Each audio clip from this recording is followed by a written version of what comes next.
Organizing your academic notes.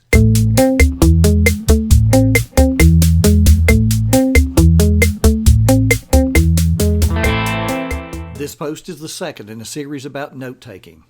Reading the last post is a precursor to understanding the importance of this one. In it, you read about a practice I adopted during my college years, taking notes on scrap paper and later in the day cleaning up, organizing, and recopying the notes in a pristine outline form. The practice increased retention and decreased the amount of time required for studying. In today's world, what's the best way to go about organizing academic notes? Where do our digital devices fit into the grand scheme of things?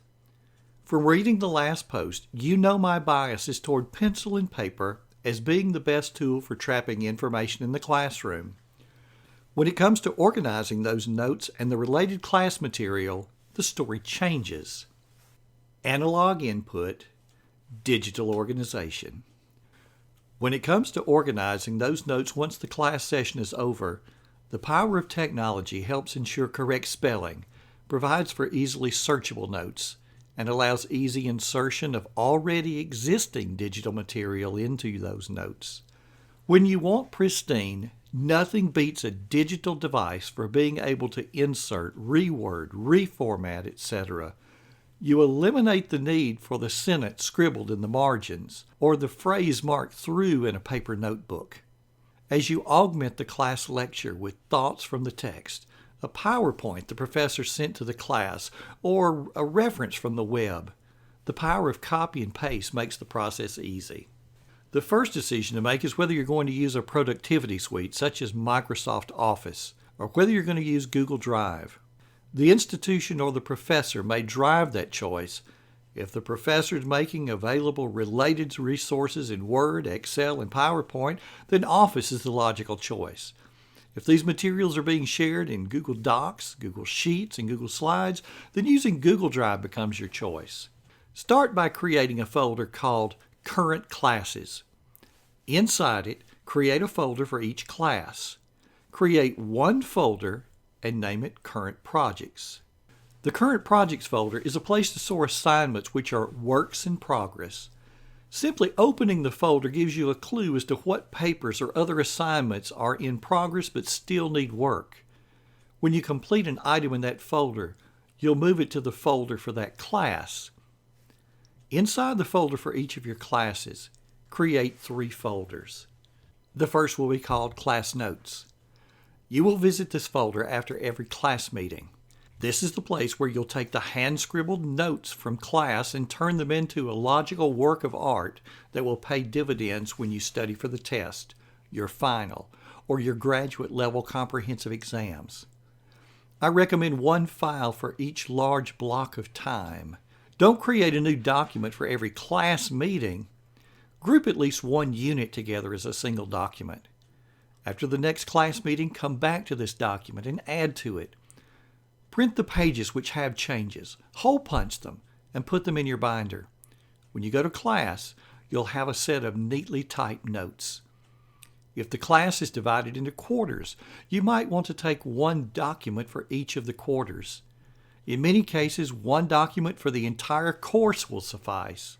Again, you'll only be printing the pages which are new or have changed since the last time you updated the notes.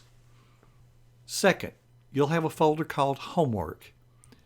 In addition to those class notes, you'll have other small assignments. Gather all of those completed assignments into this one folder. Third, you'll have a folder called Projects. Do you have a term paper or other large project? You will likely have the finished paper along with other supporting material. This folder gives you one place to house it all. When the class has ended. After you've used this system for your first academic year, semester, or however long your classes last, you'll create one more folder. Call it Completed Classes. As you might imagine, you'll drag the folder for each of the classes from the Current Classes folder into this one. You can leave the Current Projects folder right where it is. After all, when the classes are done, there are no more works in progress. When the next round of classes begins, Create a new folder for each class in Current Classes. Create your 3 folders, class notes, homework, and projects in each one. You're ready for classes to begin. You're setting yourself up for success. What I've outlined for you is the process I used during 3 graduate level programs. Those first notes were stored on floppy disks, measuring 5 1/4 inches for those who remember that far back. The state-of-the-art computer was an Apple IIc. Well, much has changed in terms of the technology available to us since then. Little, however, has changed in terms of logical methodology. What worked for me then will work for you now. To sum it up, take those academic notes on scrap paper and fully attend to the class. Be fully a part of the class. Paper and pencil allow for better interaction. Clean up those notes digitally. Print a copy to have with you in class. Have a good system of folders to keep everything in the right place. It's so easy, it will actually work. Well, where do we go from here? We start out taking notes in elementary school, and the teacher tells us what to write and where to write it. We move on to the point where we know we're supposed to be taking notes, but it becomes our responsibility to figure out what to write and how to organize it. That's what this post and the one before it have addressed. Starting with the next post, we'll examine note-taking in the world of work. It's a place where we're even more on our own and where the stakes become higher. When the student fails to take good notes, the student fails an exam. In the adult world, failure to document costs money, lawsuits, and jobs. Stay tuned as we explore the process. This has been Frank Buck. Thanks for listening. Now go and make today count.